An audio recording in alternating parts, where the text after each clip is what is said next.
Strickland, early voting begins next week for the June 14th primary. And tonight, News 19's Julia Coppin gets your questions answered on how the new voting process is going to work.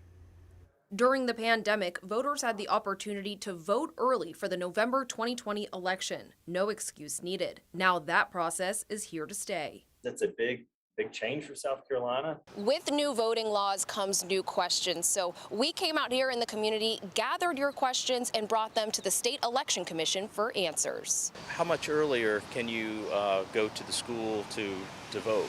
Early voting opens on Tuesday, May 31st, and runs for 2 weeks. So it ends on Friday, June 10th.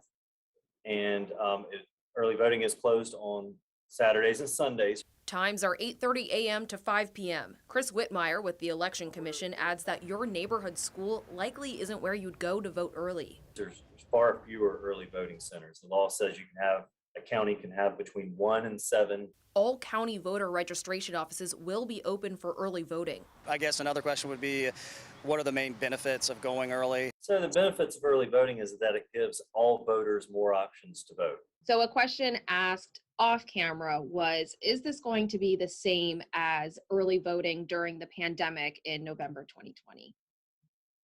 So I think from a voter's perspective, it's going to be very similar. I mean, you take your photo ID, you go to one of these locations, and you vote. Whitmire says the only technical difference is voters won't have to fill out an absentee in-person application. Early voting has broad support from state officials and voters, saying it'll encourage more people to get out and have their voices heard. I think it's the best thing. It's real good, real good.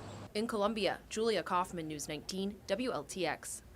Like to learn more about where you can vote early in your county? You can head to our website tonight. That's WLTX.com.